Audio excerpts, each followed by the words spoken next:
अच्छा, सबसे पहले हम लोगों ने डिस्कस किया था variation in g due to height. Number 1 हमने देखा था ड्यू टू हाइट। तो इस केस में हमारे पास दो फॉर्मूले आए थे। फॉर्मूला नंबर ए था जिसमें नया वाला जो ग्रेविटेशनल कांस्टेंट था, एक्सेलरेशन ड्यू टू ग्रेविटी था, वो किसके इक्वल था? R upon r plus h के होल स्क्वायर। ये वाला फॉर्मूला हम कब लगाएंगे? For large distances, for large distances.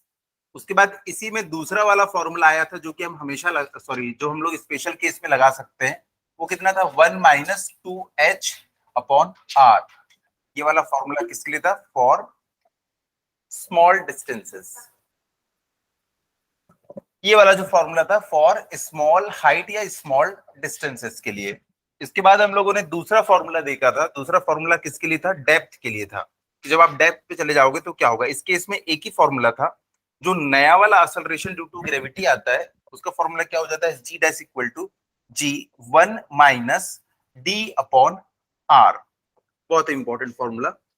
इस केस में देखो एक चीज पूछता है कि अगर हम अर्थ में नीचे जाते जाएं और ये डेप्थ ना इक्वल टू आर हो जाए, तब वहां पे एक्सेलरेशन ड्यू टू ग्रेविटी कितना हो जाएगा?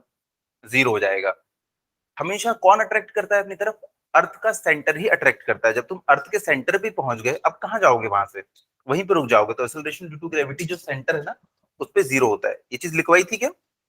लिख देना at d equal to r g dash is equals to 0। वहां से हमको पता चल रहा है। कुछ बच्चे फिर इसके साथ ये भी बोलते हैं कि सर फिर तो अगर हम लोग ऊपर r/2 हाइट पे पहुंच जाएं, अगर हम लोग ऊपर r/2 हाइट पे पहुंच जाएं तो देखो 2 इंटू r/2, 2 से 2 कट जाएगा, 1 माइनस r/r, और यहां भी क्या हो जाएगा? 0। मतलब r/2 हाइट के ऊपर एक्सेलरेशन ड्यू टू ग्रेविटी 0 हो जाएगा। क्या ये पॉसिबल है? नहीं। r/2 यानी कि कितना हो जाएगा? 3200 किलोमीटर। बहुत हाई डिस्टेंस है, उसमें हम ये वाला फॉर्मूला नहीं लगा सकते, हम ये वाला फॉर्मूला लगाएंगे। तो बच्चे इस डाउट के साथ में आते हैं, आप लोग डाउट नहीं रखना। r/2 यानी कि अर्थ की रेडियस का आधा। ये वाला फॉर्मूला कहां तक के लिए वैलिड है? सिर्फ 5% तक के लिए वैलिड है, 320 किलोमीटर तक के। समझ में आया? तो यहां तक के हम लोगों ने पिछली क्लास में डिस्कस कर लिया था। अब इसके बाद तीसरा देखो, effect of rotation of earth. Effect of rotation of earth.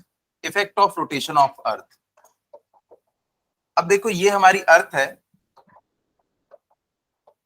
ये हमारी अर्थ है। इसका एक्सिस ऑफ रोटेशन बना रहा हूं। ये इसका एक्सिस ऑफ रोटेशन है। इस एक्सिस के अबाउट ये रोटेट कर रही है। ऊपर और नीचे ये दोनों क्या कहलाते हैं? पोल्स। ये वाला है नॉर्थ पोल और ये वाला है साउथ पोल। इन दोनों पोल्स के अबाउट जो हमारी अर्थ है वो रोटेट कर रही है। अच्छा बताओ ये डिस्टेंस कितनी हो जाएगी? ये ग्रीन वाली r, capital r, radius of earth हो जाएगी।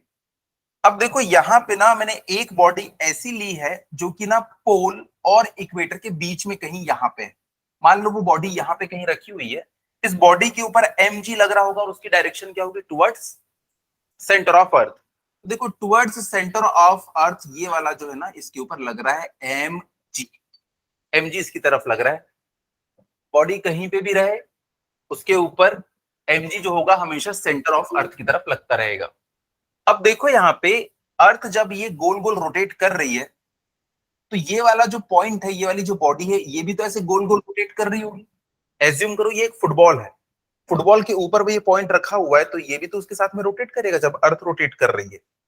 तो जो आप पलंग के ऊपर बैठे हुए हो, पलंग अगर रोटेट करेगी तो आप भी तो उसके साथ रोटेट करोगे। तो ये वाली भी ना बॉडी जो है वो रोटेट कर रही है। अगर एक्सिस से इसकी डिस्टेंस, एक्सिस से इसकी डिस्टेंस स्मॉल आर के इक्वल है, तो इसका रोटेशन का जो सर्कल होगा उसकी रेडियस भी क्या हो जाएगी? Small are.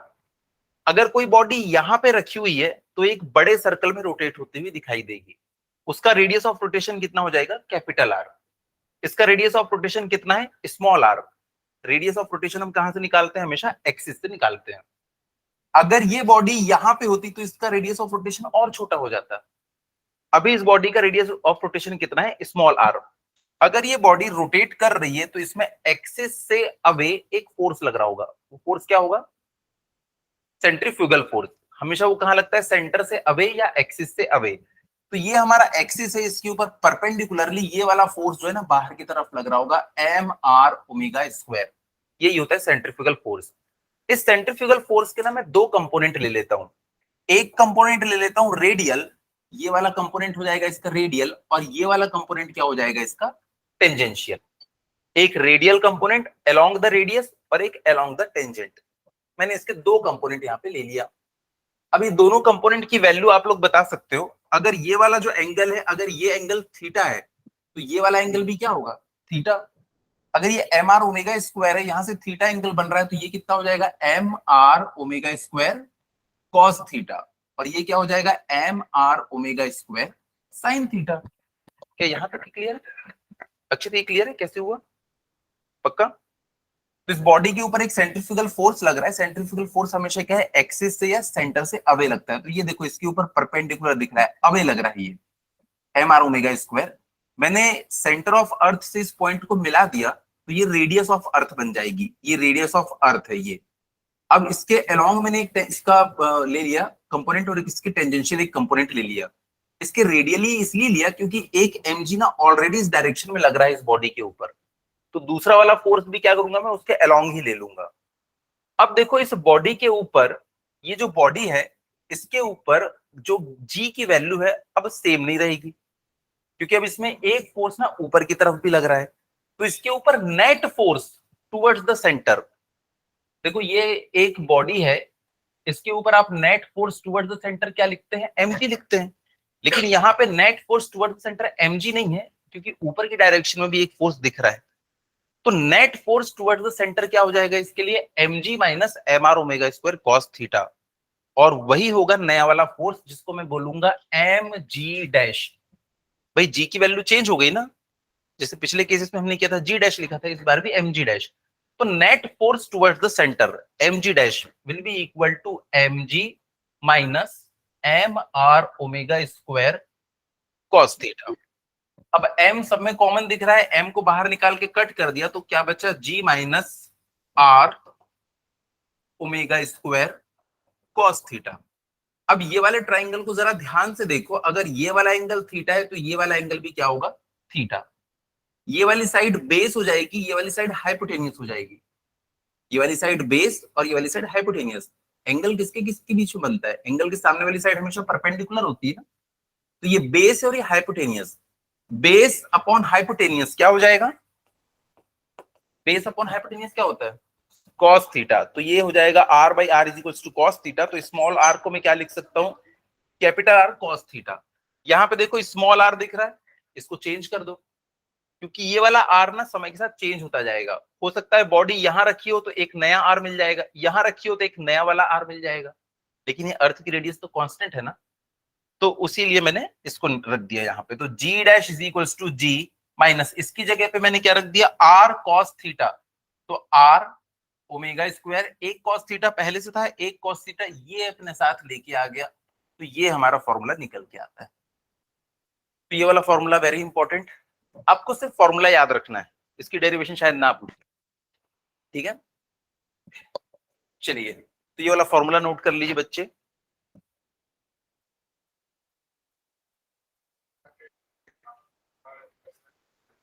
साइन थीटा का कोई काम नहीं आया। हमको क्या निकालना था? हमें acceleration due to gravity at that point निकालना था, बस उसकी वैल्यू हम लोगों ने यहाँ पे कैलकुलेट कर ली। ठीक है, चलिए तान्या बहुत दिन बाद। ये वाला फॉर्मूला समझ में आ गया कैसे आया? बस आपको फॉर्मूले की वैल्यू को याद रख लेना है। तो अभी तक के हम लोगों ने तीन चीजें पढ़ी हैं। पहला, जैसे जैसे अर्थ से आप सरफेस से ऊपर चले जाएंगे किसी h हाइट के ऊपर, तो वहां पे g की वैल्यू कितनी हो जाएगी? g dash is equal to g r plus r upon r plus h का होल स्क्वायर। ये वाला फॉर्मूला हम कब लगाएंगे? जब बहुत हाइट पे पहुंच गए, जैसे सैटेलाइट वगैरह के बारे में आप स्टडी कर रहे हो, तब ये वाला फॉर्मूला आप लगाओगे। लेकिन अर्थ के सरफेस के पास में कोई बॉडी है, तब आप ये वाले फॉर्मूले से भी काम चला सकते हो। ये वाला फॉर्मूला तो हमेशा वैलिड है, लेकिन ये वाले फॉर्मूले से आप काम चला लेना, क्योंकि इसमें ना स्क्वायर वगैरह नहीं है, तो इसको लगाना बहुत आसान हो जाता है। तो ये फॉर्मूले को हम कब अप्लाई करेंगे? जब लिखा होगा कि किसी ट्री के ऊपर एक एप्पल लगा है वो गिर रहा है, या कोई बिल्डिंग से कोई जंप कर रहा है, तब ये वाला फॉर्मूला आप लगाएंगे। जब हम अर्थ की सरफेस से नीचे जा रहे हैं डेप्थ में, डेप्थ डी के ऊपर स्मॉल डी, तब ये वाला फॉर्मूला लगाएंगे तो नया वाला gravity constant acceleration due to gravity आ जाएगा। वैसे ही अर्थ के रोटेशन के कारण भी जी की वैल्यू चेंज हो जाती है, तो वो वैल्यू कितनी हो जाती है, g dash equals to g minus are omega square cos square theta. ये फॉर्मूला याद हो गया, समझ में आ गया। अब नेक्स्ट चीज लिखिएगा, variation in g due to shape of earth, variation in g due to shape of earth. हम सबको ऐसा लगता है कि जो अर्थ है ना उसका शेप बिल्कुल ऐसा सर्कुलर है, तो यहाँ पे जितनी रेडियस है इक्वेटर के ऊपर उतनी रेडियस यहाँ पोल के ऊपर है, ऐसा हमें फील होता है कि radius of equator is equals to radius of pole. लेकिन क्या सचमुच ऐसा है? नहीं, सचमुच ऐसा नहीं है। एक्चुअली जो अर्थ का शेप है ना वो कुछ इस टाइप का है, इस टाइप का। यहां पे देखो, जो इक्वेटर है इसकी रेडियस है आर ई और ये है आर पी। तो आपको पता होना चाहिए कि जो आर ई है ना is greater than r p by 21 kilometre. 21 kilometre जो इक्वेटर है उस पे जो रेडियस है ना वो पोल से कंपैरिजन में 21 किलोमीटर ज्यादा है। ठीक है, ये आपको लिखना है, लिखिएगा variation of g due to shape of earth, लिखिएगा the equatorial radius of earth, the equatorial radius of earth is about 21 kilometer longer than polar radius, 21 kilometer longer than pole radius। तो पोल रेडियस से ज्यादा है equatorial radius, वो भी कितनी, 21 kilometre.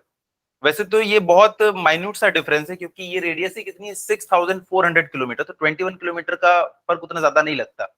But इसके कारण इफेक्ट क्या पड़ेगा वो आपको पूछता है। इसके कारण ग्रेविटी कहां पे ज्यादा होगी, बताओ क्या लग रहा है, ग्रेविटी कहां ज्यादा होनी चाहिए, यहाँ पे कि यहाँ पे, पोल पे या इक्वेटर पे? इक्वेटर पे। चलो अपन इसमें निकाल के देख लेते हैं कि कहां पे होगी। तो देखो दोनों के लिए फॉर्मूला लिखो। ग्रेविटी का फॉर्मूला क्या लिखा था आपने, g M upon are square, G M upon are square. तो ग्रेविटी एट इक्वेटर कितना हो जाएगा, G M upon R E का स्क्वायर, और ग्रेविटी एट पोल्स कितना हो जाएगा, G M upon R P का स्क्वायर। हाँ 630 से है, 630 से है ना। आकाश सबसे बोलो, ठीक है। तो हमें फॉर्मूला पता है एक्सेलरेशन ड्यू टू ग्रेविटी कितना होता है, G M upon are square, G M upon are square. तो एट इक्वेटर, जी की वैल्यू कितनी हो जाएगी, ये हो जाएगी जी एम अपॉन इक्वेटर की रेडियस का स्क्वायर। यानी कि कोई बॉडी जो है ना वो एग्जैक्टली यहाँ पे रखी हुई है, ये देखो यहाँ पे, तो इन दोनों के सेंटर के बीच की डिस्टेंस कितनी हो गई, आर ई। अब जो बॉडी है ना मान लो वो यहाँ पे रखी है, सेम पहले आप यहाँ पे खड़े थे अब आप यहाँ पे खड़े हो, तब आपके और अर्थ के सेंटर के बीच की डिस्टेंस कितनी हो जाएगी, आरपी। तो at poles g p is equals to G M upon R P का स्क्वायर। ठीक है, ये हो गया हमारा इक्वेशन नंबर 1 और ये हो गया हमारा इक्वेशन नंबर 2। तो मैं इक्वेशन नंबर 1 को 2 को 1 से डिवाइड कर देता हूं, तो क्या हो जाएगा, g P upon ji E is equals to GM से जीएम तो कट जाएगा, और यहां पे क्या बचेगा, आर ई का स्क्वायर अपॉन आर पी का स्क्वायर। अब बताओ आर ई ज्यादा है कि आर पी ज्यादा है? भाई फॉर्मूले में इसमें वैल्यूज पुट कर देना, जीपी इज इक्वल्स टू क्या है, जीएम अपॉन आरपी का स्क्वायर। तो आरपी नीचे रह जाएगा और वो नीचे आएगा तो कहां चला जाएगा, ऊपर। करके दिखाऊं क्या इसको, ये वाला फॉर्मूला मैंने डायरेक्ट लिख दिया, चलो लिख के दिखा देते हैं। G M upon R P का square upon G M upon R E का स्क्वायर। जीएम से जीएम कट जाएगा, 1 upon RP upon 1 upon are E, तो ये ऊपर चढ़ जाएगा और क्या बचेगा, gP upon gE is equals to R ई का स्क्वायर अपॉन आर पी का स्क्वायर। अभी अभी आप लोगों ने लिखा है आर ई बड़ा है कि आरपी बड़ा है? आर ई बड़ा है। अगर आर ई बड़ा है तो ये रेशियो 1 से ज्यादा आएगा, तो ये रेशियो भी क्या है 1 से ज्यादा, यानी कि एक्सेलरेशन ड्यू टू ग्रेविटी कहाँ पे ज्यादा है? पोल्स के ऊपर। और आपका वेट कितना होता है? एम इंटू जी। जहां पे जी की वैल्यू ज्यादा, वहां पे आपके ऊपर फोर्स भी ज्यादा लगेगा। तो एक वेइंग मशीन लेके चले जाना नॉर्थ पोल के ऊपर, वहां आपका जो वेट है ना वो ज्यादा आएगा, और इक्वेटर पे चले जाना, वहां पे आपका वेट क्या आएगा? कम आएगा। क्या इतना समझ में आया? ये क्वेश्चन पूछता है एग्जाम में कि कहां पे आपका वेट ज्यादा होगा, तो हमारा वेट कहां पे ज्यादा होगा? मैक्सिमम पोल्स के ऊपर हमारा वेट मैक्सिमम होता है, और इक्वेटर के ऊपर हमारा वेट जो है वो सबसे कम होता है। ठीक है। एक और चीज अभी हम लोगों ने थोड़ी देर पहले डिस्कस की थी, यहां पे देखो जी डैश की वैल्यू यार जीरो भी तो हो सकती है। सोचो अगर अर्थ जो है ना अपनी एंगुलर वेलोसिटी बढ़ाती चले जाए, ये क्वेश्चन एक बार एग्जाम में पूछा है कि बताओ इक्वेटर पे, यानी कि यहां पे एग्जैक्टली यहां पे कब असलरेशन ड्यू टू ग्रेविटी क्या हो जाएगा? जीरो हो जाएगा।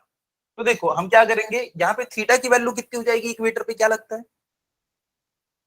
थीटा की वैल्यू, थीटा की वैल्यू देखो, ये यहां पे था, अब यहां पे आया तो नया वाला थीटा ये, जब यहां पे आ गया तो नया वाला थीटा ये, लेकिन बॉडी यहां पे आ गई तो नया वाला थीटा कितना हो जाएगा? जीरो। देखो मेरा क्वेश्चन समझो, एक बार एग्जाम में पूछा है कि वो कंडीशन बताओ कि इक्वेटर पे रखी हुई किसी बॉडी के ऊपर असलरेशन ड्यू टू ग्रेविटी की वैल्यू जीरो हो जाए, मतलब जी डैश की वैल्यू जीरो होना चाहिए। ये जीरो कब होगा यार? जब ये और ये आपस में क्या हो जाएंगे? इक्वल हो जाएंगे। अगर ये दोनों इक्वल हो गए तभी तो जी डैश की वैल्यू जीरो होगी। तो आप कंडीशन लिखेंगे when g is equals to r omega square cos square theta हो जाएगा, तब इसकी वैल्यू क्या हो जाएगी? जी डैश की जीरो हो जाएगी। लेकिन यहां पे देखो थीटा की वैल्यू कितनी होती है? जीरो। ये देखो ना, पहले पॉइंट यहां था तो थीटा देखो आपको ये इतना ज्यादा दिख रहा है, जैसे जैसे वो इक्वेटर की तरफ आएगा थीटा की वैल्यू कम होती जा रही है, थीटा की वैल्यू जीरो। तो एक कंडीशन है जब g is equals to r omega square हो जाएगा, क्योंकि कॉस थीटा की वैल्यू कितनी हो गई? 1। थीटा जीरो है तो कॉस थीटा कितना हो जाएगा? 1। तो जब ये हो जाता है ना, ये कंडीशन एक बार ऑब्जेक्टिव में पूछा है कि बताओ इक्वेटर के ऊपर असलरेशन ड्यू टू ग्रेविटी की वैल्यू किस कंडीशन में जीरो होगी, तो हम लोगों ने निकाल लिया ये। कैसे ये आया sir? Acceleration due to gravity zero होना है तो यहाँ पे जीरो पुट कर दो, तो क्या हो जाएगा? G minus are omega square cos square theta is equal to zero. ये वाला इस साइड आ जाएगा, पॉजिटिव हो जाएगा। अब इक्वेटर के ऊपर थीटा की वैल्यू कितनी होगी? जीरो। तो कॉस थीटा की जगह हमने थीटा की जगह पे जीरो पुट किया, तो कॉस जीरो क्या हो जाता है? 1। तो सिर्फ आर ओमेगा स्क्वायर बचेगा। करके बताना है कि इसको समझ में आ गया ना? समझ में आया? तो जब g is equal to r omega square होगा ना, तब इक्वेटर के ऊपर असलरेशन ड्यू टू ग्रेविटी की वैल्यू क्या होती है? जीरो। वहां पे जाके लिख लो, वहां पे जाके क्या लिखोगे मैं लिखवा दे रहा हूं, स्टार पॉइंट ऊपर में कहीं भी जहां भी जगह हो वहां पे लिख देना, condition for acceleration due to gravity to be zero at equator. Equator बोलने का मतलब होता है theta is equals to 0 degree. ये हमारी अर्थ है, ये इसकी हॉरिजॉन्टल एक्सिस है। इससे देखो यहाँ पे ये एंगल थीटा है, यहाँ पे ये एंगल थीटा 1 है, लेकिन यहाँ पे एंगल कितना है? एग्जैक्टली यहाँ पे जीरो है। तो theta is equals to zero का मतलब होता है इक्वेटर। तो g dash is equals to g minus are omega square cos square theta should be equal to zero, इसने यही तो बोला है।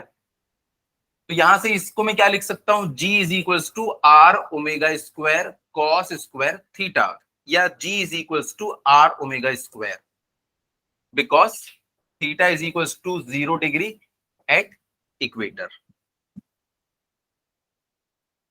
तो कभी भी ऑब्जेक्टिव में पूछ सकता है, इसको ध्यान रखिएगा। वापस इस पे आते हैं, तो बच्चे समझ गए कि आर ई जो है ऑलरेडी आरपी से ज्यादा है। हमने पहले ही लिखवा दिया था कि आर ई जो है वो 21 किलोमीटर लॉन्गर है आरपी से, तो इसका रेशियो तो 1 से ज्यादा आना है, इसका मतलब पोल पे भी जो असलरेशन ड्यू टू ग्रेविटी है वो ज्यादा आएगा। ठीक है, तो इसको डब्बे में बंद करने के बाद लिखिएगा S R P sorry R E is greater than r P, therefore GP is greater than GE. Therefore GP is greater than GE. इसमें स्टार पॉइंट बना के लिखिएगा, the weight of body increases, the weight of body increases when it is taken, the weight of body increases when it is taken from equator to the pole. Equator से उठा के अगर पोल पे ले जाओगे ना तो उसको आपको लगेगा कि उसका वेट बढ़ गया है। क्यों बढ़ गया है? वेट कितना होता है? m इंटू जी। जब g की वैल्यू बढ़ गई तो वेट भी बढ़ गया। चलिए नेक्स्ट लिखिएगा, write difference between mass and weight. Write difference between mass and weight. Mass की यूनिट क्या होती है? किलोग्राम। और वेट की यूनिट क्या होती है? न्यूटन। वेट की यूनिट क्या होती है? न्यूटन। लिखिएगा, दो कॉलम बना लीजिए, पहले में लिखिए मास, दूसरे में लिखिए वेट। मास वाले में लिखिए number 1, it is the quantity of matter, it is the quantity of matter contained in a body, contained in a body,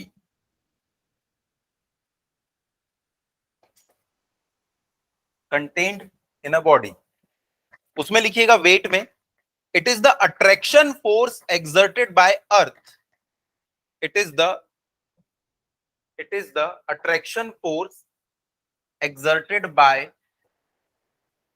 earth on a body,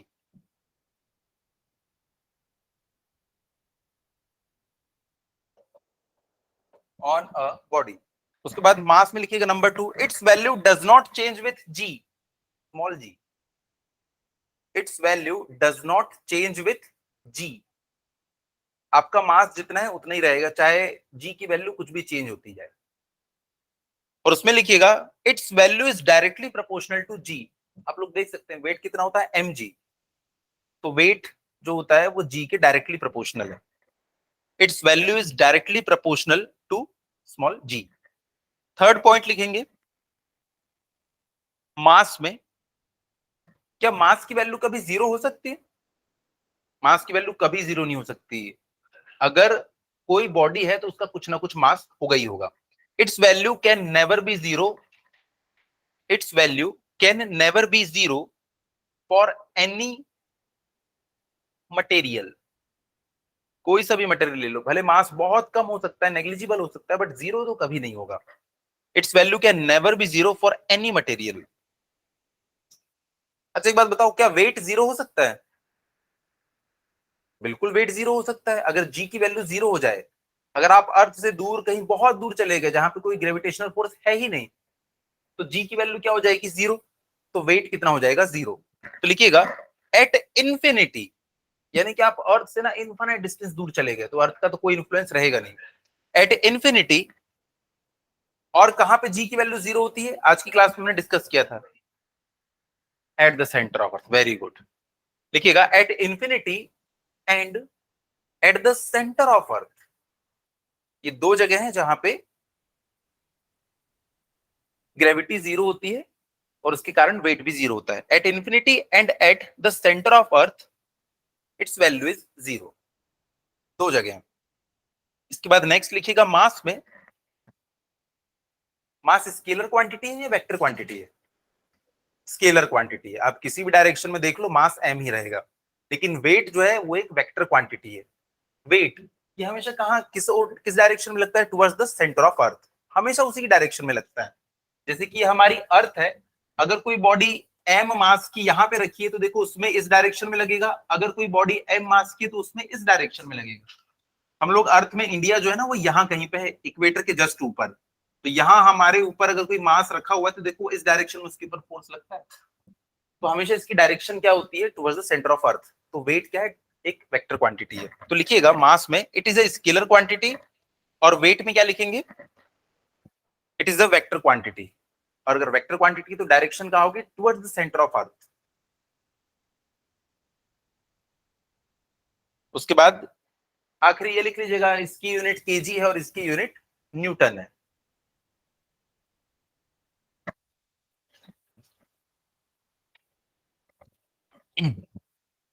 चलिए हो गया। अब नेक्स्ट हेडिंग डालिएगा ग्रेविटेशनल फील्ड। इसका काम हमें 12th में भी आने वाला है। इसके बाद के हम जो 2-3 चीजें पढ़ने वाले हैं, जब हम लोग इलेक्ट्रिक फील्ड पढ़ने वाले हैं और इलेक्ट्रोस्टैटिक्स पढ़ने वाले हैं ना, तब ये पूरा का पूरा कॉन्सेप्ट वहां पे काम आने वाला है। उठा के हम लोग कॉपी पेस्ट कर देंगे, तो ध्यान से देखना, ध्यान से समझना। अच्छा एक बात बताओ, अगर बहुत दूर से तुम ऑब्जर्व कर रहे हो, कोई एक स्पाइडर है, उसने एक वेब बना के रखा हुआ है, तो क्या वो वेब दूर से दिखाई देता है? यहाँ पे देखो एक स्पाइडर है, ये हमारी एक स्पाइडर है। स्पाइडर के कितने लेग होते हैं? 8। तो 8 लेग वाली स्पाइडर है। इस स्पाइडर ने ना पूरा एक वेब बना के रखा हुआ है। ये एक वेब है, स्पाइडर ने वेब बना के रखा हुआ है। क्या दूर से देखने पे ये वेब हमको दिखाई देता है? दूर से देखने पे हमको दिखाई नहीं देता है, क्योंकि वेब ना बहुत थिन होता है, बहुत थिन। लेकिन अगर तुम दूर से ऑब्जर्व कर रहे हो, तुमको स्पाइडर दिखाई देगा, ऐसा लगेगा कि हवा में लटक रहा है। लेकिन जैसे ही कोई इंसेक्ट यहां कहीं पे जाके इससे टकराएगा, तो इसको तुरंत पता चल जाता है, क्योंकि यहाँ पे क्या होता है, वेब थोड़ा सा हिल जाता है, तो इसे पता चलता है। और स्पाइडरमैन है ये क्या करता है, ऐसे, और इस कीड़े को अपनी तरफ खींच लेगा, जो भी करेगा, यानी कि ये कीड़ा तो गया। जो भी इस वेब के कांटेक्ट में आया, इस वेब के एरिया में, वो तो गया। कहां चले जाता है? इसके तरफ चला जाता है, इस वेब के सेंटर पे चला जाता है। तो वैसे ही एक आपको चीज इमेजिन करनी है, ग्रेविटेशनल फील्ड। ग्रेविटेशनल फील्ड किसके कारण पैदा होती है? ये मास के कारण पैदा होती है। क्या कोई भी मास के कारण ग्रेविटेशनल फील्ड बनेगी? हाँ, कोई भी मास, चाहे ये छोटा सा पेन क्यों ना हो, इसके कारण भी एक ग्रेविटेशनल फील्ड बनेगी। लेकिन मास जितना ज्यादा होगा ना, ग्रेविटेशनल फील्ड उतनी स्ट्रांग बनती है। ठीक है, तो देखो यहाँ पे ये हमारी प्यारी सी अर्थ है, और इससे बहुत दूर, बहुत बहुत बहुत दूर यहाँ पे कोई अगर एक ऑब्जेक्ट है, क्या इसके ऊपर इसका कोई इंफ्लुएंस होगा? बहुत दूर इन्फानाइट पे रखा हुआ है ये, तो इसके ऊपर कोई इंफ्लुएंस नहीं होने वाला है। मान लो यहाँ से थाउजेंड्स ऑफ लाइट ईयर्स दूर ये कोई ऑब्जेक्ट रखा हुआ है, तो इसके ऊपर कोई इंफ्लुएंस नहीं होने वाला है। लेकिन मान लो ये चलते चलते चलते चलते चलते चलते यहाँ कहीं से ये जाने की कोशिश कर रहा है, ये यहाँ पे पहुंच गया, इधर जा रहा है, अर्थ की सरफेस से मान लो सिर्फ 1000 किलोमीटर की हाइट पे, तो क्या अर्थ इसको अपनी तरफ अट्रैक्ट कर लेगी? ऑब्वियसली इसको अट्रैक्ट कर लेगी। सिर्फ 1000 किलोमीटर नहीं, मून तो हमसे 4 लाख किलोमीटर दूर है, उसको अपनी तरफ अट्रैक्ट करती है। कई करोड़ किलोमीटर दूर तक के ग्रेविटेशनल फील्ड होती है। तो देखो ये वाला जो मास है, जब 1000 किलोमीटर की हाइट पे था ना, तब ना अर्थ ने इसको अपनी तरफ अट्रैक्ट कर लिया। लेकिन जैसे तैसे ये जान बचा के भाग गया। अब नेक्स्ट टाइम इसने क्या किया, 1 लाख किलोमीटर ऊपर से जाने की कोशिश किया, तब भी अर्थ इसको अपनी तरफ अट्रैक्ट कर लेगी। भाई जब मून को कर सकती है 4 लाख किलोमीटर दूर, तो इसको भी कर सकती है। लेकिन ये जो मास था ना, उसने एक चीज एक्सपीरियंस की कि पहले मुझे जितनी फोर्स से इसने अट्रैक्ट किया था, अब उतनी फोर्स से अट्रैक्ट नहीं किया यार। क्योंकि आप लोग जानते हैं ग्रेविटेशनल फोर्स का फॉर्मूला क्या है, जी एम एम अपॉन उनके बीच के डिस्टेंस का स्क्वायर। तो पहले इनके बीच की डिस्टेंस कम थी, अब ये और ऊपर से निकल गया, डिस्टेंस बहुत बढ़ गई, तो फोर्स की वैल्यू क्या हो गई, कम हो गई। तो जैसे जैसे ये डिस्टेंस अपनी बढ़ाता चला जाएगा ना, वैसे वैसे इसके ऊपर फोर्स कम फील होने लगेगा इसको। एक ऐसा टाइम आएगा जब इसको फील होगा कि अर्थ ने तो मेरे ऊपर कोई फोर्स ही नहीं लगाया। हो सकता है ना। तो वो वाला रीजन जहां पे अर्थ जो है ना फोर्स लगा सकती है, या कोई दूसरी बॉडी जहां पे अर्थ का फोर्स फील करेगी, वही क्या कहलाता है, इसका ग्रेविटेशनल फील्ड कहलाता है। एक हाँ बोलो।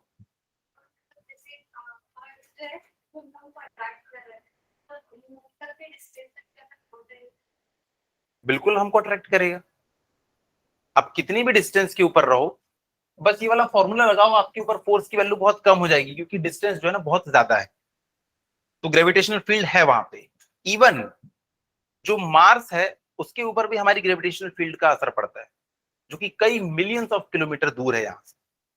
जितने एस्टेरॉइड है अर्थ के ऊपर गिर जाते हैं, जो यहाँ से कई लाख किलोमीटर ज्यादा हाइट से जाते हैं, वो तक के अर्थ की तरफ अट्रैक्ट हो जाते हैं। क्यों? क्योंकि अर्थ का ग्रेविटेशनल फील्ड जो है वो कई लाख किलोमीटर ऊपर तक है।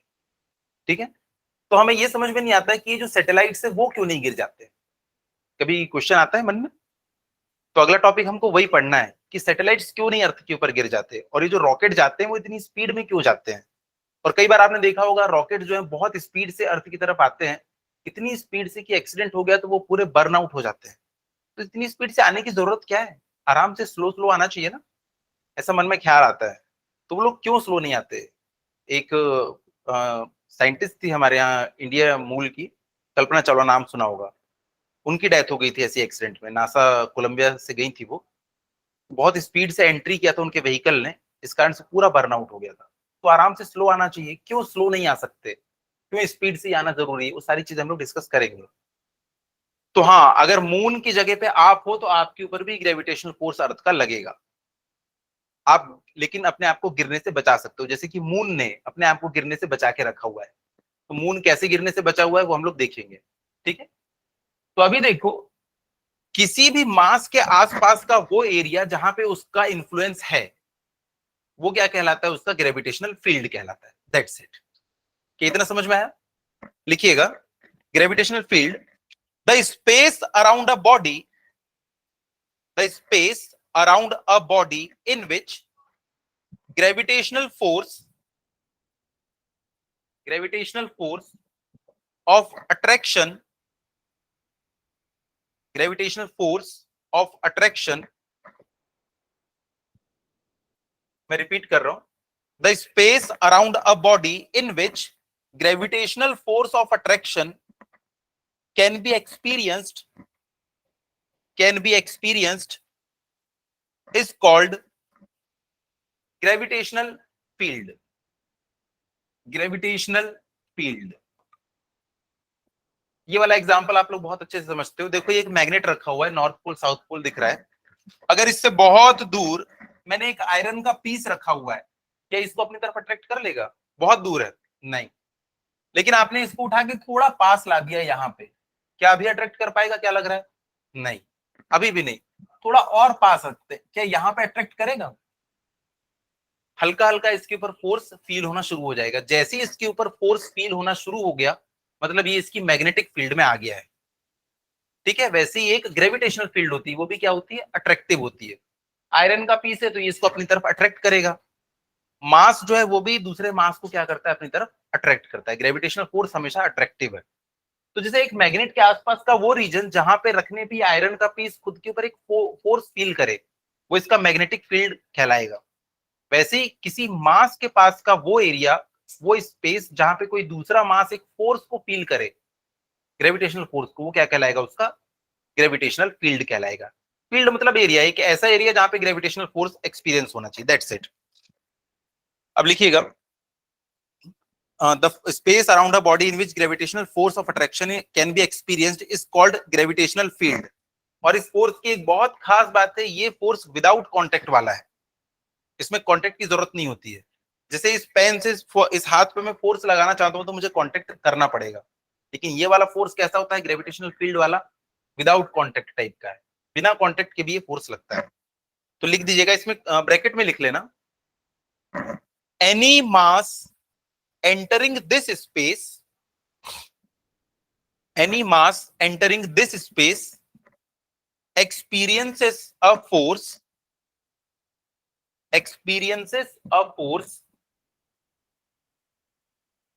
without any contact, without any contact।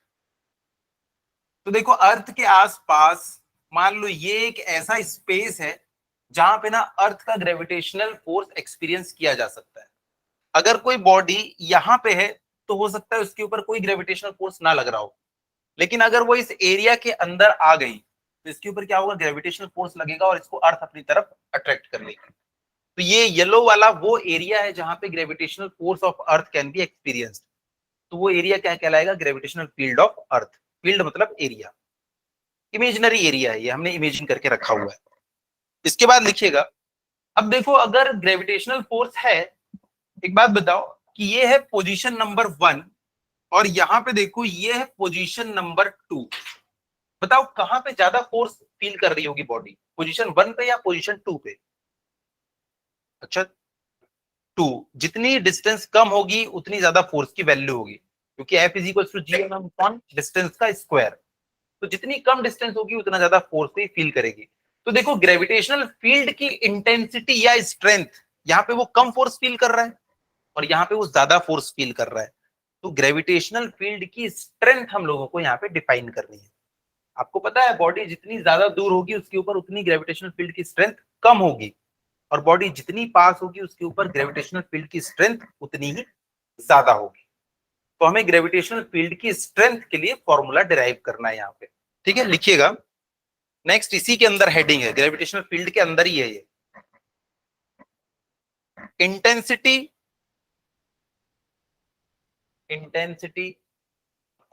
या इसको स्ट्रेंथ भी लिखा होता है, strength of gravitational field, of gravitational field.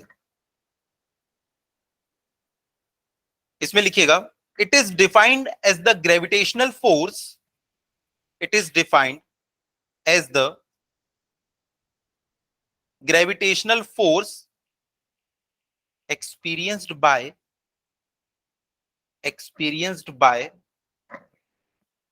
a unit mass, उसके नीचे अंडरलाइन कर लेना, experienced by a unit mass at a point in gravitational field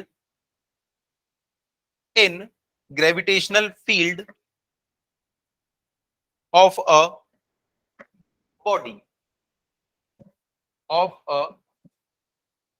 body। तो देखो यहाँ पे हमारा एक मास है कैपिटल M, बहुत बड़ा सा मास है ये। हमने क्या किया है, इससे ना r डिस्टेंस के ऊपर, ये r डिस्टेंस के ऊपर एक छोटा सा टेस्ट मास ले लिया है। इसका नाम हमने क्या रखा है, टेस्ट मास। मुझे ये पता करना है, देखो ग्रेविटेशनल फील्ड किसके कारण बन रही है, कैपिटल M के कारण बन रही है। मेरा काम ये है, मुझे ये पता करना है कि इस पॉइंट के ऊपर इस ग्रेविटेशनल फील्ड की स्ट्रेंथ कितनी है। तो जब भी आपको मैं बोलूंगा कि यार एक काम करो, इस पॉइंट के ऊपर बताओ ग्रेविटेशनल फील्ड की स्ट्रेंथ कितनी है, तो आप क्या करना है, एक छोटा सा टेस्ट मास इसके ऊपर उठा के रख देना अपनी तरफ से। ये जो टेस्ट मास है इसकी वैल्यू बहुत कम होनी चाहिए, टेंड्स टू 0। बहुत छोटा सा मास है, मामूली सा मास। हमने ज्यादा बड़ा मास क्यों नहीं लिया है, अगर ज्यादा बड़ा मास लेंगे ना तो इसकी खुद की ग्रेविटेशनल फील्ड बन जाएगी, वो इसको इन्फ्लुएंस कर देगी। इसलिए हमने क्या किया, एक छोटा सा टेस्ट मास इसके ऊपर लेके रखा हुआ है। अब ये जो टेस्ट मास है, क्या लगता है इसके ऊपर कोई फोर्स लग रहा होगा या नहीं लग रहा होगा, लग रहा होगा, ग्रेविटेशनल फील्ड के अंदर है। तो जब भी कोई बॉडी ग्रेविटेशनल फील्ड के अंदर होती है उसके ऊपर लगता है फोर्स। इसी फोर्स को आप इस मास से डिवाइड कर दो, यही बन जाती है ग्रेविटेशनल फील्ड की स्ट्रेंथ या इंटेंसिटी। अब बताओ यहाँ पे फोर्स और यहाँ पे फोर्स, कहां पे फोर्स ज्यादा होगा, लोकेशन 1 या लोकेशन 2 में, लोकेशन 2 में। यहाँ पे देखो फोर्स है मान लो F1, तो इंटेंसिटी आ गई यहाँ पे I1, मास तो अभी भी वही है। अब इसके ऊपर जो फोर्स लग रहा है ना, फोर्स F2, ये ज्यादा होगा। क्यों ज्यादा होगा, डिस्टेंस बहुत कम है। तो force divided by small mass, जिस मास को आपने यहाँ पे रखा है वही, जो भी टेस्ट मास। तो फोर्स पर यूनिट मास, यही क्या हो जाता है, इंटेंसिटी एट दिस पॉइंट। चलो अगर मैंने बोला कि इस पॉइंट के ऊपर बच्चों निकालो कि कितनी होगी इंटेंसिटी, तो आप क्या करेंगे, यहीं पे एक छोटा सा मास रख देंगे, देखेंगे कि इसके ऊपर कितना फोर्स लग रहा है, उस फोर्स को इस मास से डिवाइड कर देंगे, बात खत्म। यही उस पॉइंट के ऊपर क्या हो जाएगी, स्ट्रेंथ या इंटेंसिटी ऑफ द फील्ड। अब बच्चे बोलेंगे सर एक बात बताओ, आपने तो इसके कारण फील्ड निकालने के लिए बोला था, और उसमें तो ये कैपिटल M कहीं दिख ही नहीं रहा है, छोटू M दिख रहा है, जो कि हम अपनी मर्जी से यहाँ पे उठा के लगा दिए। फील आ रहा है ना ऐसा, ऐसा क्यों, जब आप स्ट्रेंथ इसकी निकाल रहे हो तो फॉर्मूले में छोटू M क्यों आ रहा है, और छोटू M तो कहीं दिया भी नहीं था, हमने तो अपनी मर्जी से वहां पे लगाया था, तो फॉर्मूले में वो क्यों दिख रहा है, समझेंगे अभी। लिखिएगा इसको पहले। तो देखो आप लोग ये लिखवा दिया क्या मैंने, it is defined as the gravitational force experienced by a unit mass at a point in gravitational field of a body. तो देखो यहां से मैंने लिख दिया इंटेंसिटी इज इक्वल्स टू क्या हो जाएगा, force per unit mass. Intensity जो होगी ये भी एक वेक्टर क्वांटिटी होगी, क्योंकि ये क्या है, force per unit mass. Force कैसी क्वांटिटी, वेक्टर क्वांटिटी है, और मास कैसी क्वांटिटी है, एक स्केलर क्वांटिटी है। अब यहां से देखो मैं इसको क्या लिख सकता हूं, आई, इसको फोर्स कितना लगेगा, जी एम एम अपॉन, इनके बीच की डिस्टेंस थी मान लो आर, तो आर का स्क्वायर यही फोर्स होगा डिवाइडेड बाय ये वाला मास। तो समझ में आ रहा है कहां जाएगा अब छोटू मास? छोटू मास जिसको आपने अपनी तरफ से लगाया था वो तो यहाँ पे शहीद हो जाने वाला है। और फाइनल हमारे पास कंक्लूजन क्या बचने वाला है, आई इज इक्वल्स टू, यहाँ पे मैंने वेक्टर नहीं लिया है इसलिए इसका सिर्फ मैग्नीट्यूड देख रहे हैं हम लोग यहाँ पे, क्योंकि डायरेक्शन हमको पता है। डायरेक्शन इसकी कहां होगी, हमेशा towards the centre of this big mass. ये ग्रेविटेशनल फोर्स कहां लगाएगा, अपने सेंटर की तरफ लगाएगा ना, तो डायरेक्शन हमको हमेशा पता है। यहां से हमको मैग्नीट्यूड पता चल गया, एम से एम कट गया, g M upon are square, ये हो जाती है ग्रेविटेशनल फील्ड की स्ट्रेंथ या ग्रेविटेशनल फील्ड की इंटेंसिटी। क्वेश्चन आता है इस पॉइंट पे बताओ कितनी है ग्रेविटेशनल फील्ड की intensity due to this mass, बस जी इंटू वो वाला मास अपॉन जिस पॉइंट पे बोला है वहां पे निकाल सकते हैं। तो यहाँ पे एक हमारे पास एक इंपॉर्टेंट कंक्लूजन आता है, 3-4 स्टार पॉइंट हम लोग लिखने वाले हैं, उसमें ये भी आएगा। नंबर 1 लिखिएगा, it is a vector quantity, it is a vector quantity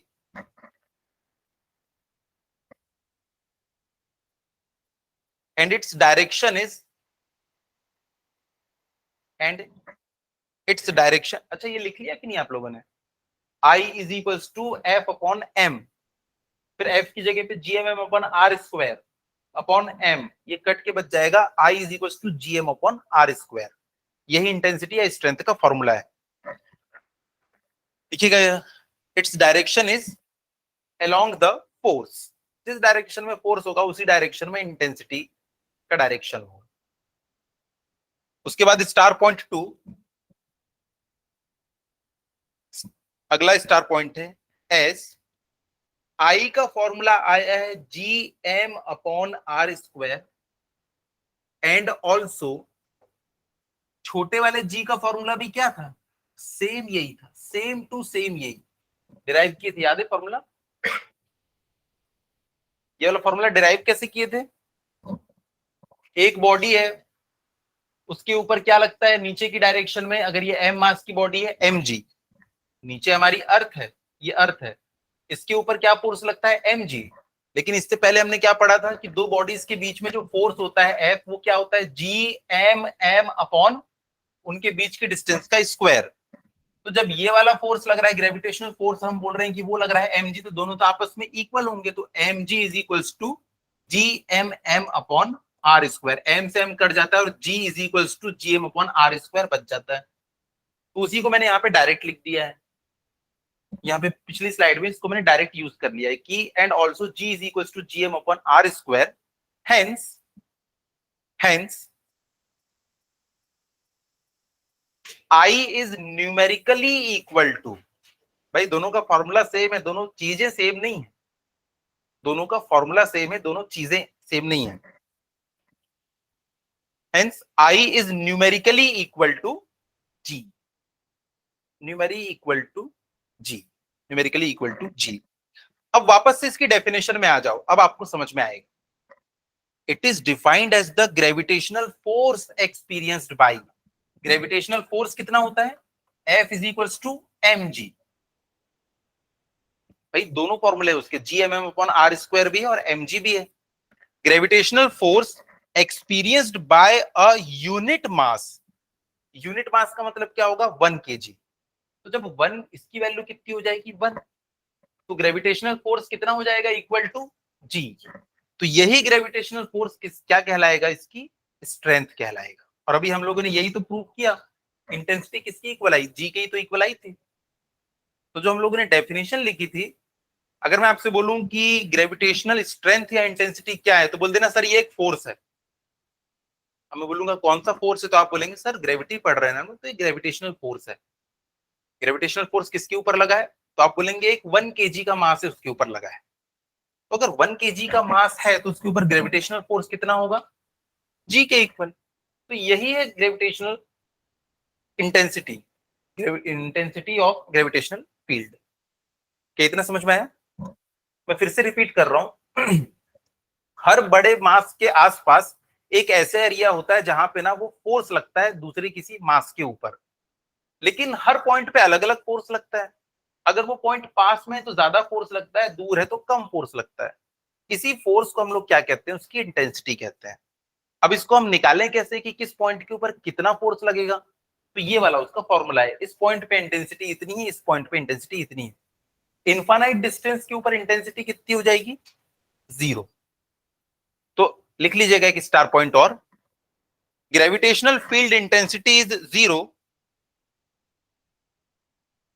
gravitational field intensity is 0 at infinity, at infinity, bracket में लिख लेना as r equal to infinity. अगर आर की वैल्यू इंफिनिटी रख दोगे तो इंटेंसिटी कितनी मिलने वाली है, 0 मिलने वाली है। मैंने यही लिखवाया ना, इंटेंसिटी इज 0। नेक्स्ट लिखिएगा ग्रेविटेशनल पोटेंशियल, ग्रेविटेशनल पोटेंशियल।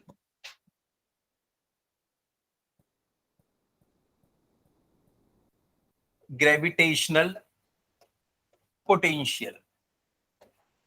अच्छा एक बात बताओ, ये हमारी अर्थ की सरफेस है, यहां पे कोई एक बॉडी रखी हुई है जिसका मास m है और वो h हाइट के ऊपर रखी हुई है, तो यहां पे इसका पोटेंशियल कितना है, पोटेंशियल एनर्जी कितनी है, mgh। अगर ये बॉडी यहां पे आ गई अर्थ की सरफेस पे, तब इसके पास पोटेंशियल एनर्जी कितनी है, कितना है इसका पोटेंशियल, 0। अगर इसका पोटेंशियल 0 है मतलब ये कोई वर्क नहीं कर सकती। लेकिन मैंने क्या किया, अर्थ में इस बॉडी के जस्ट बाजू में एक गड्ढा खोद दिया, और गड्ढा खोदने के बाद ये देखो इतना बड़ा पूरा कुआं बना दिया। अब सोचो इस 0 एनर्जी वाली बॉडी को मैंने यहां पे उठा के रख दिया, ये तो यहां जाके वर्क कर देगी।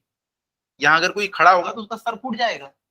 आप तो बोल रहे थे इसके पास 0 एनर्जी है, 0 एनर्जी नहीं है उसके पास अर्थ पे। हमने मान लिया है कि यहाँ पे उसकी एनर्जी कितनी है, 0 है, ऐसा हमने मान लिया है। जैसे अभी कितना बज गया है, 6 बज गया है। क्या जब से दुनिया पैदा हुई है तब से सिर्फ 6 ही घंटे हुए हैं, नहीं ना।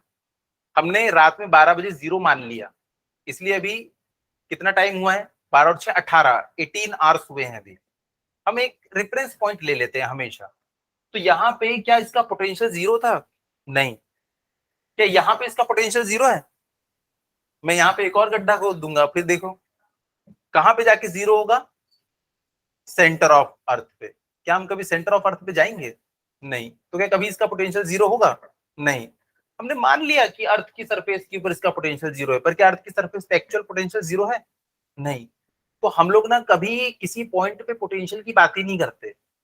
हम लोग बात किसकी करते हैं, चेंज इन पोटेंशियल की बात करते हैं, कि जब बॉडी यहां से यहां पे आएगी तब इसका पोटेंशियल कितना चेंज होगा। इसका पोटेंशियल कितना चेंज हो जाएगा, mg into change into height. इसका पोटेंशियल कितना चेंज हुआ, mgh। मान लो यहां से यहां तक की डिस्टेंस जो है ना वो h1 है, तो यहां से यहां तक की इसका पोटेंशियल चेंज कितना हो जाएगा, mg into h plus h1, mg into total उसने जो डिस्टेंस कवर करी है, पोटेंशियल चेंज। तो हम लोग हमेशा चेंज इन पोटेंशियल की बात करते हैं। चलो अब एक चीज बताओ कि यहाँ पे अर्थ की सरफेस पे एक बॉडी रखी हुई थी, ये एक बॉडी इसकी रखी हुई है, इसके ऊपर कुछ ना कुछ इसका पोटेंशियल होगा। मान लो ये कोई पॉइंट है जिसके ऊपर इसका जो पोटेंशियल है ना, या पोटेंशियल एनर्जी, वो यू ए के इक्वल है, पोटेंशियल एनर्जी एट ए। अब इसके ऊपर मैंने क्या किया, वर्क किया। वर्क किया कैसे पता चला, मैंने फोर्स लगाया और डिस्प्लेसमेंट हुआ, फोर्स इंटू डिस्प्लेसमेंट क्या किया मैंने, वर्क किया। जैसे इसके ऊपर मैं वर्क करूंगा ये बॉडी यहाँ पे जाके पहुंच गई। अब ये पॉइंट है हमारा बी, तो यहाँ पे इसकी पोटेंशियल एनर्जी कितनी हो जाएगी, यूबी। पोटेंशियल एनर्जी कितनी हो जाएगी इसकी, यूबी। तो इसका चेंज इन पोटेंशियल एनर्जी कितना है, UB minus UA, final minus initial.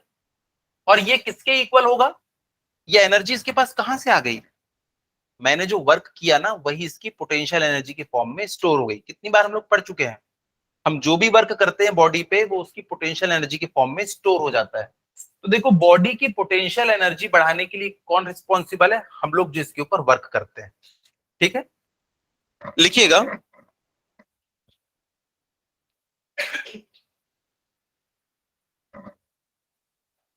एक काम करो, इसको ना डायग्राम के थ्रू बनाते हैं और ज्यादा अच्छा होगा। कि मान लो ये है हमारा कोई मास, हम अर्थ भी ले सकते थे लेकिन हमेशा अर्थ नहीं लेंगे, कुछ भी मास ले सकते हैं। इसके पास यहाँ पे हवा में कोई एक बॉडी किसी पॉइंट ए के ऊपर थी।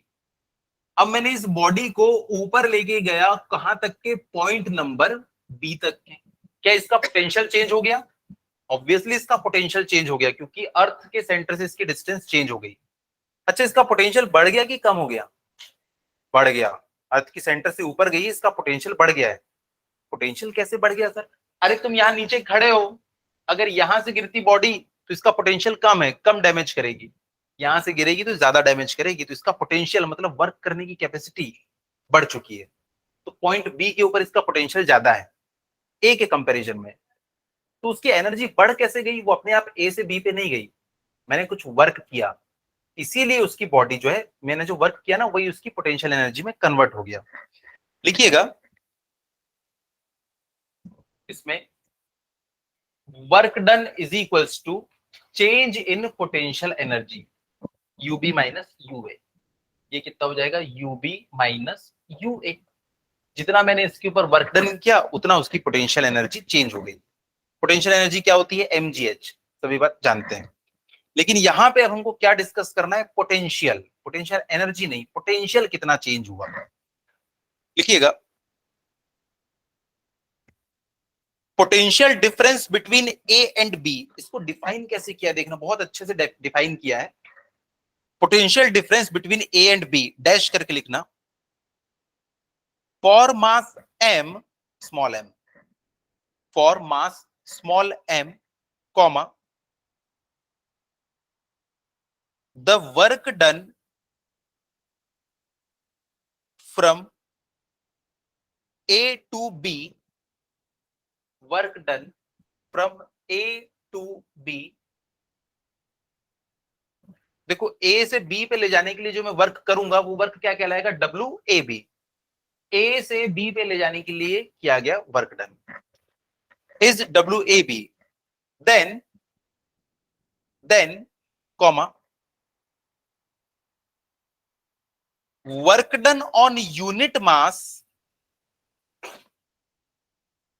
work done on unit mass from A to B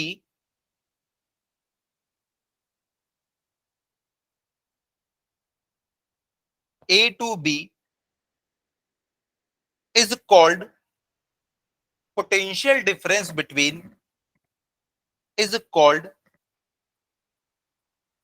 potential difference between, क्या हो जाएगा? क्या लिखो? A to B या B to A? B to A। आप अगर B से A से B जाओगे तो पोटेंशियल चेंज कितना होगा? B माइनस है, final minus initial, B to A। तो देखो पोटेंशियल को ऐसे डिफाइन किया है कि अगर आप A से B पे गए तो आपने वर्क डन कितना किया? WAB। और ये किसके बराबर होगा? Change in potential from B to A। याद रखना, इधर B to A है और इधर A to B। A से B जाने पे जो हम वर्क करेंगे उसके कारण इसकी पोटेंशियल बढ़ जाएगी या चेंज हो जाएगी। पोटेंशियल चेंज कैसे निकालते हैं? Final potential minus initial potential. तो याद रखना WAB इस साइड होता है, वर्क डन आपने A से B में किया इसलिए B की तो एनर्जी बढ़ गई, तो ये वर्क डन ही जो है ना इसकी पोटेंशियल के फॉर्म में स्टोर हो जाएगा। तो VB माइनस VA, यही पोटेंशियल की डेफिनेशन है। कि अगर आप मान लो, अब इसको मैं चेंज कर दूं, अगर ये पॉइंट बी से पॉइंट ए की तरफ गया है कोई मास, पॉइंट बी से पॉइंट ए की तरफ, तो मैं क्या लिखूंगा? वर्क डन, क्या लिखूं यहां? BA, work done from moving B to A is equals to change in potential of A to B। Finally यहां पे पहुंच गए ना, तो चेंज इन पोटेंशियल कितना होगा? VA minus VB, VA minus VB। तो इसको लिख लीजिएगा, WAB is equal to VB minus VA, VB minus VA। लेकिन ऐसा देखने में थोड़ा सा ना ऑकवर्ड लग रहा है, इधर AB है उधर VB माइनस VA है, तो इसको हम लोग थोड़ा सा मॉडिफाई कर लेते हैं। हम लोग इसको ऐसा लिख लेते हैं, V B minus V A is equals to minus of B to A. भाई इधर से उधर जाने में जो वर्क होगा, इधर से इधर वापस आने में उसका निगेटिव होगा, क्योंकि ग्रेविटेशन के कारण जो वर्क होता है वो कैसा होता है, कंजर्वेटिव होता है नेचर में। आप इधर से उधर जाओ चाहे उधर से इधर आओ, वर्क डन की वैल्यू सेम होगी, लेकिन उसका साइन क्या हो जाएगा, अपोजिट। अरे खुद देखो ना, इस पेन को मैं नीचे से ऊपर की तरफ ले जाऊंगा तो वर्क डन मुझे करना पड़ेगा, लेकिन जैसे ही इसको मैं छोड़ दूंगा ये ऊपर से नीचे खुद आएगा और ये वर्क डन अब देगा। पहले इसको वर्क मिला, अब इसने वर्क दिया, तो वर्क का साइन क्या हो जाता है, चेंज हो जाता है। ए से बी जाने में इसको मिल रहा था, इसके लिए पॉजिटिव है।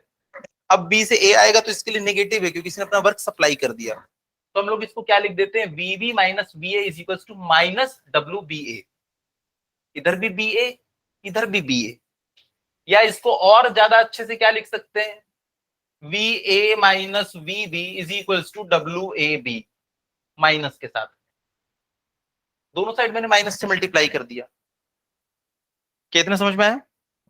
तो V A minus V B is equal to minus of W A B.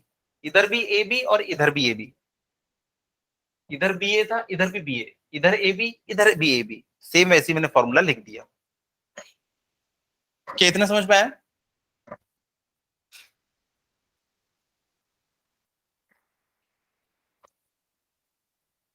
अब इंपॉर्टेंट चीज लिखिएगा नीचे, this work done is for this work done is for unit mass. This work done is for unit mass. Hence अब ये वाले फॉर्मूले को आप लोग फिर से लिख लो और इसके नीचे में क्या कर लो, स्मॉल एम। अभी इसका रीजन बता रहा हूं मैं।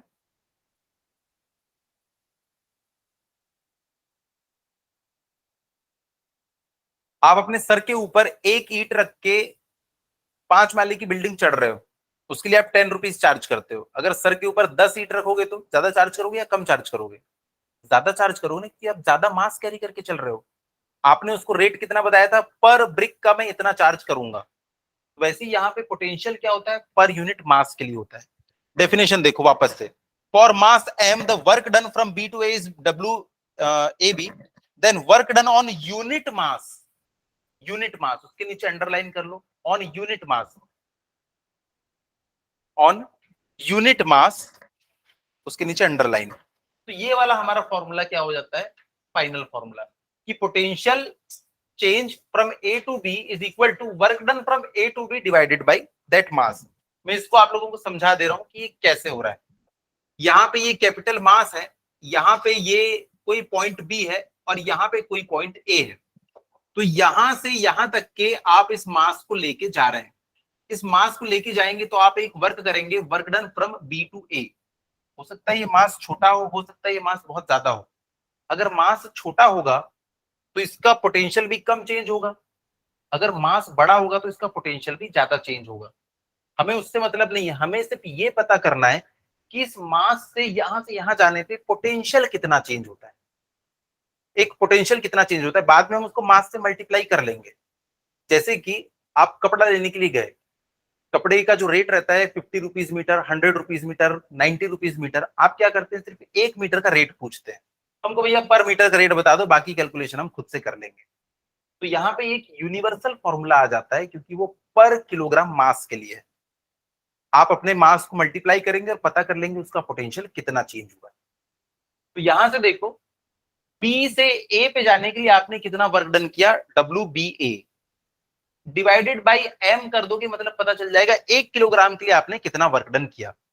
तो जो अगर आप 10 किलोग्राम की चीज को यहां से लेके यहां जाते हैं तो आप 100 जूल वर्क करते हैं। 10 किलोग्राम की चीज को आप जब यहां से यहां ले गए तो आपने 100 जूल वर्क किया। अगर आप 1 किलोग्राम की चीज को लेके जाएंगे तो कितना वर्क करेंगे, 10 जूल। इसको डिवाइडेड बाई 10 करेंगे, अरे 10 किलोग्राम के लिए 100 जूल, तो 1 किलोग्राम के लिए डिवाइडेड बाई 10 आप कितना वर्क करेंगे, 10 जूल। तो पर किलोग्राम के लिए आपको पता है अब बॉडी का जब मास दिया होगा तो आप मास से उसको मल्टीप्लाई करके हमेशा अपना आंसर निकाल लिया करेंगे, इसलिए पर यूनिट मास के लिए इसको डिफाइन किया गया है कि 1 किलोग्राम का मास यहां से यहां जाएगा तो उसका पोटेंशियल कितना चेंज होगा। भाई आप बॉडी का मास मल्टीप्लाई कर लेना, आपको अपनी बॉडी के लिए पता चल जाएगा। कितना समझ में आया? तो change in potential V A minus V B is equal to minus of W A B divided by that mass. किसी स्मॉल मास m को आप a से b तक के लेके गए तो उसका पोटेंशियल कितना चेंज होगा, इतना उसका पोटेंशियल चेंज हो जाएगा। ठीक है, इंपॉर्टेंट फॉर्मूला। तो इसके ऊपर डब्बा बना लीजिए और लिखिए आगे, gravitational potential at a point, gravitational potential at a point, इसके ऊपर क्वेश्चन आता है, इसलिए इसके ऊपर स्टार पॉइंट बना लीजिएगा। Gravitational potential at a point. आप बोलोगे सर अभी तो आपने बोला था कि किसी पॉइंट पे पोटेंशियल डिफाइन ही नहीं होता है, यहाँ पे आपने जीरो बोला था, बाद में बोला कि यहाँ भी जीरो नहीं है। जीरो तो एक्चुअल में वहां पे है, अर्थ के सेंटर में। तो हम लोग हमेशा पोटेंशियल डिफरेंस की बात करते हैं, हमेशा पोटेंशियल डिफरेंस की। तो इस बार आप किसी पॉइंट पे पोटेंशियल कैसे कैलकुलेट कर सकते हैं? तो इस बार भी मैं एक रेफरेंस पॉइंट ले लूंगा। जी की वैल्यू दो जगह पे जीरो होती है, एक तो उसके सेंटर पे जीरो होती है और एक कहां पे जीरो होती है, इनफानाइट पे। तो इनफानाइट पे पोटेंशियल कितना होता है, जीरो। हमने देखा कि इनफानाइट के ऊपर पोटेंशियल कितना है, जीरो। हमने एज्यूम कर लिया कि इनफानाइट के ऊपर पोटेंशियल जीरो है। अब देखो मैं क्या कर रहा हूं, ये हमारा कोई मास m है, यहाँ पे कोई पॉइंट A है और पॉइंट B जो है ना वो यहां कहीं पे इनफानाइट पे, इनफानाइट पे कोई एक पॉइंट B है, यहां से मैं एक मास को उठा के यहां तक के लेके आ रहा हूं। यहां पे पोटेंशियल कितना होगा, यहां पे हमने पोटेंशियल एज्यूम किया है कि इसके ऊपर पोटेंशियल कितना है, जीरो। इनफानाइट पे पोटेंशियल कितना है, जीरो। जैसे देखो अर्थ की सरफेस से जितना आप ऊपर चले जाओगे पोटेंशियल बढ़ता चला जाता है, लेकिन अगर आप बहुत दूर चले जाओगे क्या वो कभी अर्थ पे वापस गिरेगा? नहीं, उसका पोटेंशियल क्या हो जाता है, जीरो। इसलिए हमने एज्यूम करके रखा है, ये हमारा एजम्पशन है, eight infinity potential is zero, eight infinity potential is zero. इसको हमने एज्यूम करके रखा हुआ है ताकि हम फर्दर कैलकुलेशन कर सकें। तो at infinity potential is zero. अगर इंफिनिटी पे पोटेंशियल जीरो है तो ये फॉर्मूला कैसा बन जाएगा, V A is equals to minus of W A to infinity. भाई बी पॉइंट कहां है हमारा, इंफिनिटी के ऊपर है ना, डिवाइडेड बाई एम। इसको वापस से करेक्ट कर लेते हैं, V A is equals to W infinity to A upon m. इसको जैसे ही आपने चेंज किया तो माइनस साइन यहां से हट जाएगा। पिछली बार हमने उसको चेंज करके माइनस साइन लाया था, अब मुझे माइनस साइन की जरूरत नहीं है यहाँ पे। तो V A is equals to क्या हो जाएगा, डब्ल्यू इंफिनिटी से ए तक के लाने के लिए। और हम लोग बार बार अब इंफिनिटी नहीं लिखेंगे, हम लोग क्या बोलेंगे, ए तक के लाने के लिए। Work done to bring mass up to point A. कहां से ला रहे हैं ये हमारे लिए अंडरस्टूड है, इंफिनिटी से हम लेके आ रहे हैं। तो potential at any point A is equals to work done for bringing that mass from infinity to point A to the mass. सब ऊपर से गया, सब ऊपर से गया। चलो अब इसका फिजिकल सिग्निफिकेंस बता देता हूं मैं, कि मान लो यहाँ पे मैं आपको एक मास देके रखूंगा कि ये एक हमारा मास है और इससे यहां से ये आर डिस्टेंस के ऊपर कोई पॉइंट है ए। बताओ इस पॉइंट पे पोटेंशियल कितना है, इस पॉइंट पे पोटेंशियल कितना है? तो आप क्या करेंगे, एक मास को एज्यूम कर लेंगे इंफिनिटी पे, ये एक हमारा मास है इंफिनिटी पे। फिर बताएंगे कि सर इस मास को उठा के पॉइंट ए पे लाने के लिए ना मैंने डब्ल्यू ए वर्क किया है। तो उस डब्ल्यू ए वर्क को आप क्या करो, उस मास से डिवाइड कर दो, यही इस पॉइंट के ऊपर पोटेंशियल। बात खत्म। पॉइंट ए के ऊपर पोटेंशियल कैसे निकालेंगे, आप इंफिनिटी पे कोई मास आपने एज्यूम किया, उस मास को उठा के इंफिनिटी से पॉइंट ए तक के आपको लेके आना है।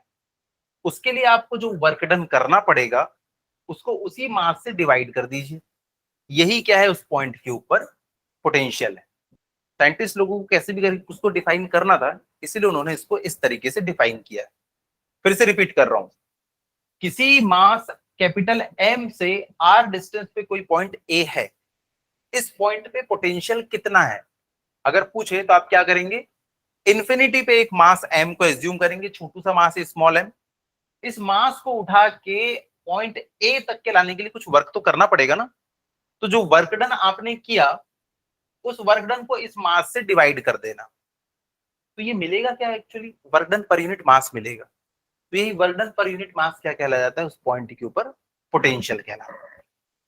कितना क्लियर है?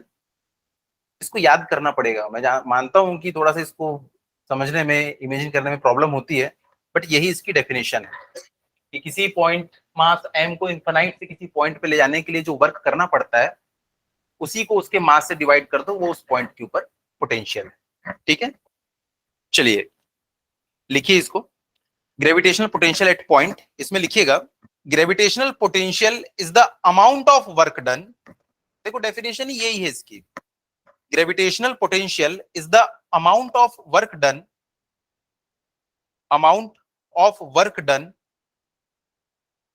in bringing a body of unit mass, a body of unit mass from infinity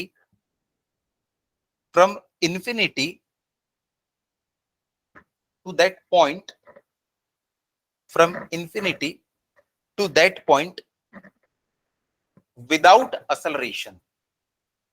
without acceleration इस पॉइंट का बहुत सिग्निफिकेंस है। विदाउट असलरेशन, विदाउट असलरेशन मैंने क्यों लिखवाया, चलो इसको मैं समझा देता हूं, उसके बाद क्लास हमारी खत्म हो जाएगी, टेंशन नहीं। विदाउट असलरेशन का क्या मतलब है और ये फॉर्मूले का क्या मतलब है, देखो मान लो यहां पे कोई पॉइंट P है, ये पॉइंट है P, इस पॉइंट से कुछ डिस्टेंस दूरी पे या इसी पॉइंट के ऊपर बताओ पोटेंशियल कितना होगा, इस पॉइंट पे पोटेंशियल कितना होगा, mgh। पोटेंशियल किसी पॉइंट पे हम कैसे बताते हैं, पूरा बेसिक से चलो। सबसे पहले हम क्या करेंगे, बोलो, इन्फिनिटी के ऊपर एक मास m लेंगे।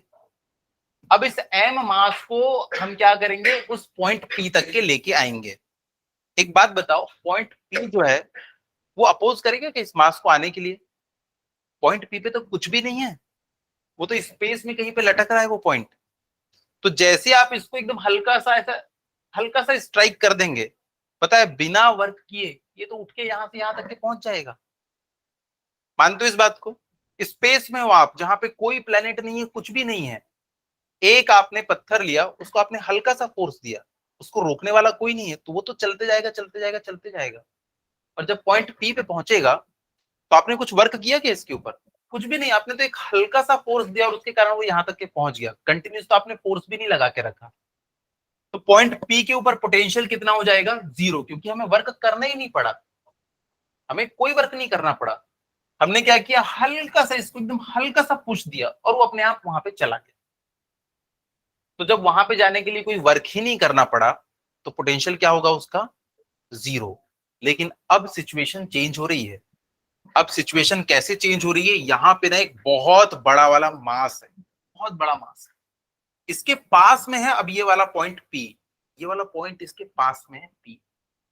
अब इस पॉइंट के ऊपर पोटेंशियल निकालना है, अब आएगा मजा।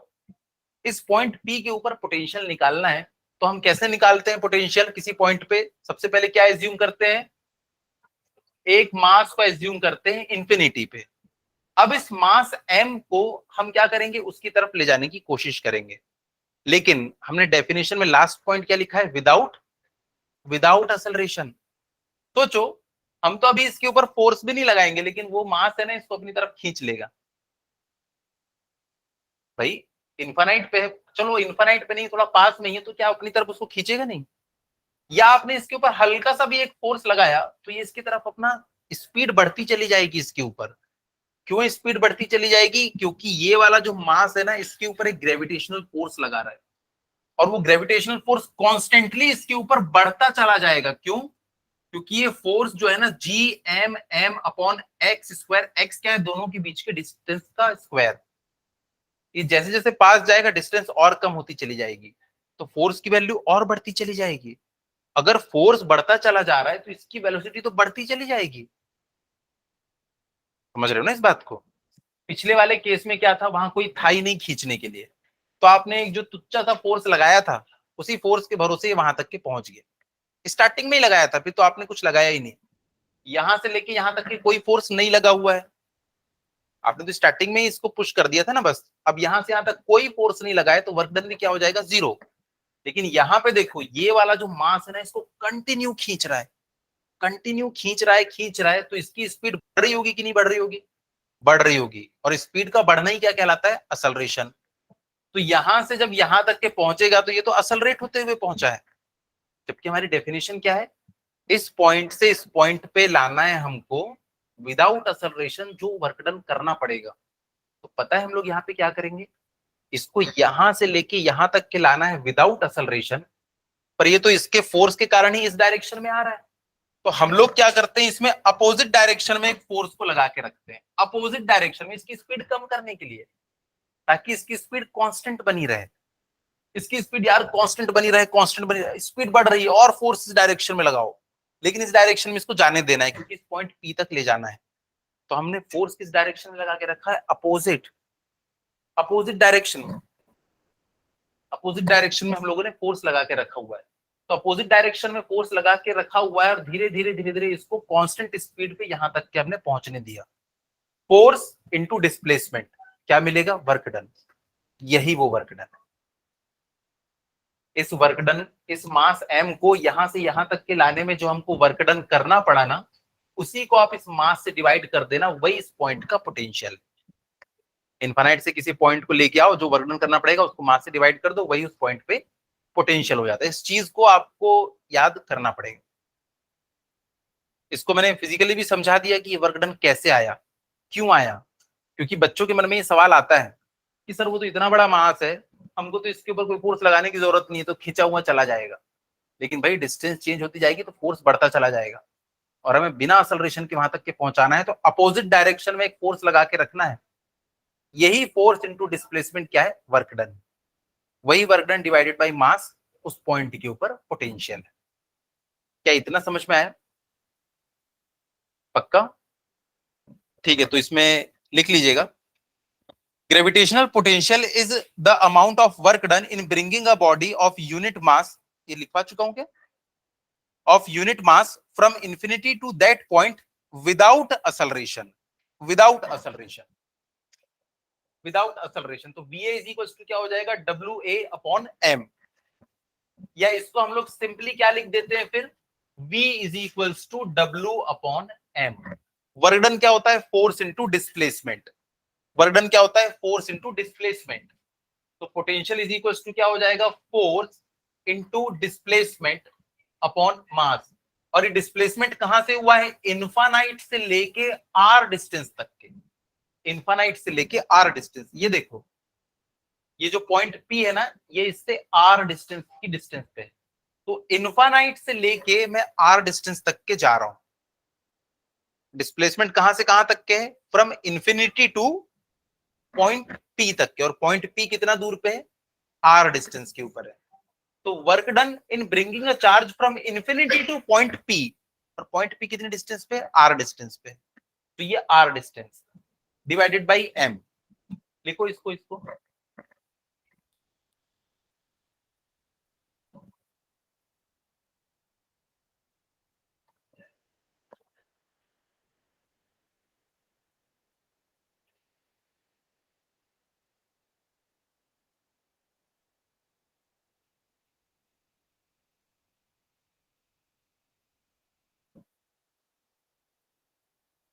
ग्रेविटेशनल फोर्स कितना हो जाएगा, G M M upon are square. जहां पे आर जो है ना समय के साथ चेंज होते जा रहा है, इंफिनिटी से लेके आर तक के। अब देखो यहां से m से m कट जाएगा और क्या बचेगा, v is equals to minus sign बाहर में, और g और m भी तो कांस्टेंट है, infinity to are 1/r² dr। 1/r² का इंटीग्रेशन कितना हो जाएगा? 1/r²। 1/r² यानी कि r की पावर -2। इंटीग्रेशन करने पे क्या होता है? r की पावर -2 + 1 अपॉन -2 + 1। तो ये क्या बन जाएगा? -r की पावर 1, यानी कि -1/r। तो इसका इंटीग्रेशन करने पे हमको क्या मिलेगा? -1/r। -1/r, ये माइनस मैंने पहले, ये पहले ही मैंने सामने लगा दिया था। -1/r। तो v is equals to -gm 1/r infinity to r। तो v इज इक्वल्स टू क्या बचेगा? -gm/r। यही फॉर्मूला आप लोगों को लगाना है, बस उतना ज्यादा नहीं जाना है डिटेल में, जितना हम लोगों ने अभी तक की थ्योरी पढ़ी थी। बच्चे बोले कब कब मैं मास इंफिनिटी से लेके कैसे कैसे आऊंगा। लो भाई टेंशन दूर, पोटेंशियल निकालना है ना, Tm/r खत्म। इसमें माइनस साइन क्यों आया है सामने लेकिन?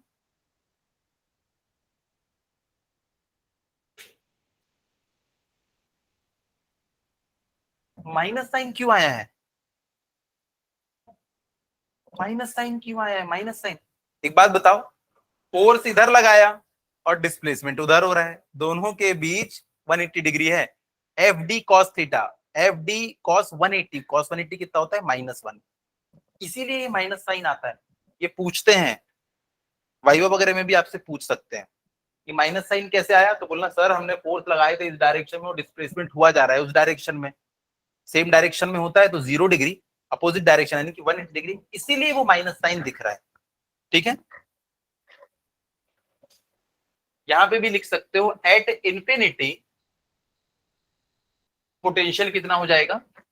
0। इनफाइनाइट डिस्टेंस पे पोटेंशियल 0, थोड़ी देर पहले तो लिखा ही था हमने बी पॉइंट जो कि इनफाइनाइट पे पोटेंशियल 0।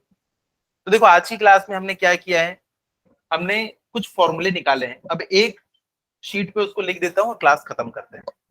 आज की क्लास में हमने देखा था, जो तीसरा वाला हमने निकाला था, G dash is equals to G minus R omega cos square theta. Earth के रोटेशन के कारण उसकी ग्रेविटी में क्या चेंज आता है, ये उसका फॉर्मूला है।